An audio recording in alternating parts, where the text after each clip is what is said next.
They thought I was finished. My wife sat 2 seats down, legs crossed, diamonds on her wrist, catching the light like fangs ready to bite. My brother leaned back in his chair, chin tilted smugly upward, already calculating how to double the $10 million my parents had just handed him like a prize for being their favorite. And me? I was still standing in front of the mahogany casket, silent, invisible, forgotten. Then my father's voice sliced through the heavy hush. You should have done more with your life. You're not entitled to a damn thing. My mother didn't meet my eyes. She simply gave the smallest nod of agreement. Go earn your own. I didn't flinch. I didn't argue. But I heard the low, venom-laced chuckle from my wife. Guess useless stays useless, she whispered behind the rim of her wine glass, savoring the cruelty. That's when the lawyer coughed. He was old, thin, the kind of man who blended into furniture, forgotten until the moment he spoke. He stood slowly, his voice deliberate and quiet, holding up a yellowed envelope sealed in dark red wax stamped with my grandfather's ring. I've been instructed, he said, to read this letter only after the will, and only in the presence of Daniel. All eyes turned toward me. Just like that, the room shifted. The energy tilted, and the game, the one they thought they'd already won, began to unravel. I used to believe in family, in love, in loyalty. When I married Claire, I was just a dreamer with a plan and a garage full of old computers. I was launching a tech company from nothing. She said she believed in me, said she'd build it with me. Meanwhile, my brother Adam was already prowling Wall Street, making headlines and money. My parents adored his bravado, called him a genius. They said I was too soft, too idealistic, too impractical. Still, I worked. 10 years of all-nighters, missed birthdays, cold coffee, code and silence. While I built the foundation of something real, Claire built herself a lifestyle on my dime. My parents ignored my progress. Adam mocked it. Still, I pushed forward, until the night I came home and heard her voice behind a half-closed door, whispering into the phone and laughing. She thought I was asleep. He's just a placeholder, she said. Let the fool build it. Then we'll take it. I didn't sleep that night. I didn't shout. I didn't demand answers. I simply began watching. I recorded phone calls. I went through old texts. I hired a private investigator. Slowly, methodically, I uncovered everything. The offshore accounts, the secret meetings, the shell company Adam had created under Claire's name, my own brother, my own wife. They weren't just planning to steal from me.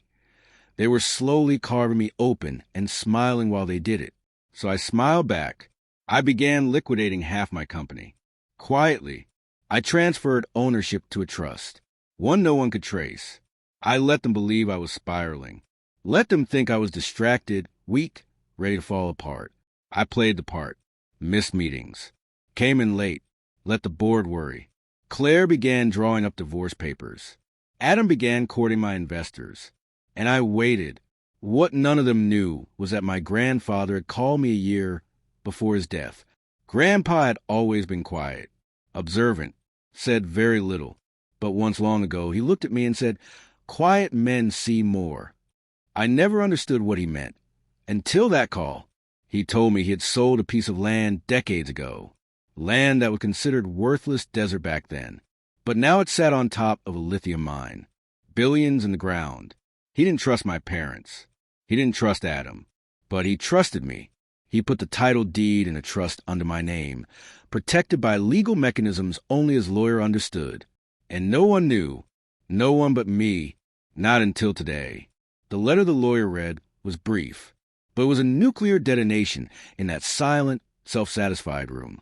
To Daniel, I leave the entirety of my hidden estate, 138 acres of mineral-rich land in Nevada, mineral rights intact, estimated value, $420 million. The room exploded. My mother dropped her glass. My father's voice barked in protest. That's impossible. Adam stood up, snarling. Claire's face went pale, lips trembling. But the lawyer wasn't finished. Furthermore, he continued, I have left instructions to transfer a controlling interest in the Daniel Trust, containing said land, mineral rights, and shares of the family foundation, to Daniel upon my death. Silence. Then screams. You son of a... Adam lunged at me, his face flushed and twisted. Claire's voice cracked like glass. You're lying. That land's not real. You're nothing. I looked at her. Just looked. Then I pulled out my phone. Calm. Steady. I was nothing, I said, until you made me something. I tapped play. Her voice echoed through the room. Crystal clear. Inescapable. Asterisk. Let the fool build it. Then we'll take it. Asterisk. I let it play to the end. Then I pulled out the divorce papers she had quietly prepared, signed and dated before our last anniversary. I slid them across the table to her. Already filed. I said softly, You get nothing. She stared, stunned. I own nothing in my name. I continued. Everything's protected.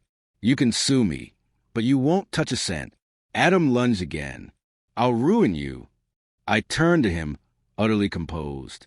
No, you won't, because I had one final move. I nodded to the second lawyer, the one standing quietly in the corner, unnoticed until now. He stepped forward and handed Adam a document. SEC investigation. I said, my voice never rising. Money laundering, tax fraud, offshore theft, all under your name. You set me up, Adam growled. No, I replied. You set yourself up. I just held the mirror. That day, the inheritance reading turned into a war zone. My parents begged me to be reasonable. Claire cried, pleaded. Adam was dragged out by security, red-faced and raging. I didn't yell. I didn't gloat. I didn't even blink. I walked out of that room with everything. Today, I live quietly. The company was rebuilt under a new name. I hired a team of people who care about the work, not the money. I fund scholarships in Grandpa's name. I don't speak to my parents. They send letters. I don't read them. Claire tried to come back, said she missed the real me. I told her the real me died the night I heard her laugh with my brother. Adam, last I heard, is still in court, still denying everything. But the evidence is ironclad. They thought I was weak. They thought I was blind. But I learned how to wait, how to watch. They drew the knife. I buried it. I'm not bitter. I'm not angry. I'm free. And now, when I look in the mirror, I finally see the man they never wanted me to become. Powerful, patient, and done pretending to be anything else.